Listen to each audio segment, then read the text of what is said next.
طالبان دوست عمران خان کی بطور چانسلر نامزدگی خواتین کی توہین، کیا اسامہ کو شہید قرار دینے والے کا انتخاب درست ہو سکتا ہے؟ برطانوی اخبار نے سنگین سوالات اٹھا دیے۔ برطانوی اخبار نے بانی پی ٹی آئی عمران خان کے آکسفورڈ یونیورسٹی کے انتخاب پر سوالات اٹھا دیے۔ اخبار کے ایک مضمون میں عمران خان کو طالبان دوست اور اسامہ بن لادن کا حامی قرار دیتے ہوئے کہا گیا ہے کہ ان کی نامزدگی آکسفورڈ یونیورسٹی کے گریجویٹس خواتین کی توہین ہے۔ بانی P T I Osama bin Laden کے بھی حامی رہے، 14 سال کی سزا ہو چکی، ایسی صورتحال میں کیسے دستیاب رہ سکیں گے؟ سوالات اٹھا دیے۔ اخبار کا کہنا ہے کہ خاتون امیدوار لیڈی ایلش نیجویلینی بہترین انتخاب ہوگا۔ عمران خان نے جیل سے کہا ہے کہ انہوں نے جیل سے آکسفورڈ یونیورسٹی کا نیا چانسلر بننے کے لیے اپنی نامزدگی جمع کروائی ہے، کیونکہ یونیورسٹی نے ان کے ابتدائی سالوں میں ان کی مدد کی تھی اور اب لوٹانے کا وقت ہے۔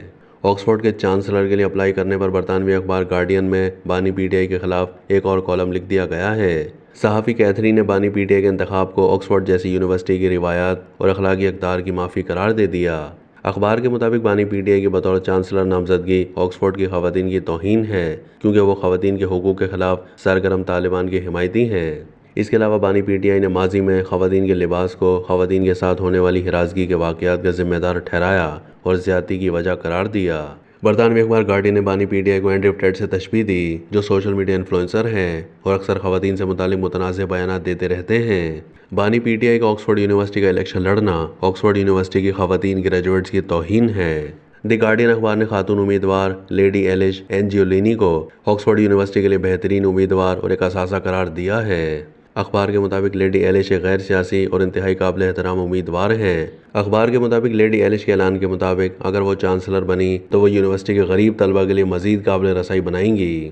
برطانوی اخبار نے بانی پی ٹی آئی کو طالبان دوست بھی قرار دیا اور سوال اٹھایا کہ کیا طالبان دوست شخص کا چانسلر آکسفورڈ یونیورسٹی انتخاب درست ہو سکتا ہے؟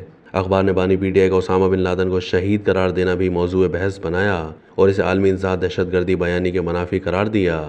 اخبار کے مطابق بانی پی ٹی آئی نے کابل سے امریکہ، برطانیہ اور اتحادی افواج کے انخلا کے بعد طالبان کو غلامی کی زنجیریں توڑنے پر افغان طالبان کو مبارکباد بھی دی۔ گارڈین کے مطابق بانی پی ٹی آئی نے اسامہ بن لادن کو دہشت گرد کہنے سے بھی انکار کر دیا تھا۔ اخبار نے بانی پی ٹی آئی کو تنقید کا نشانہ بناتے ہوئے لکھا ہے کہ بانی پی ٹی آئی کے چانسلر بننے کی سب سے زیادہ خوشی شاید طالبان اور ان کے لیے ہمدردانہ جذبات رکھنے والوں کو ہوگی۔ اخبار کے مطابق آکسفورڈ یونیورسٹی کے چانسلر کی مدت ایک دہائی کے لیے ہوتی ہے اور چانسلر کو پورے سال خود کو دستیاب رکھنا ہوتا ہے۔ بانی پی ٹی آئی کو 14 سال کی سزا ہو چکی اور وہ جیل میں ہیں، ایسی صورتحال میں وہ خود کو کیسے دستیاب کر سکیں گے؟ اخبار نے یہ تجویز دی ہے کہ بانی پی ٹی آئی کے انتخاب کی صورت میں ان کی نمائندگی کے لیے آکسفورڈ کی تقریبات میں ان کی تصویر یا کرکٹ بلے سے کام چلایا جا سکتا ہے۔ اخبار نے چین کی طرف سے غیر مسلمانوں کے ساتھ رواں سلوک کے باوجود بانی پی ٹی آئی کی چین کی حمایت پر بھی تنقید کی۔ اخبار نے بانی پی ٹی آئی کے آزادی اظہار سے متعلق متنازع بیانات کو آکسفورڈ یونیورسٹی روایت کے خلاف قرار دیا۔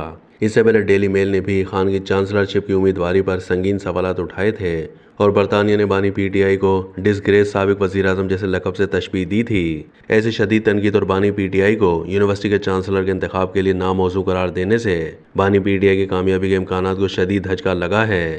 اخبار کے مطابق خاتون وکیل امیدوار لیڈی ایلش کا کہنا ہے کہ اگر وہ چانسلر بن گئیں تو ان کی ترجیح آکسفورڈ یونیورسٹی کو غریب طلبہ کے لیے مزید قابل رسائی بنانا ہوگی۔ وہ اپنے خاندان میں یونیورسٹی جانے والی پہلی خاتون تھیں۔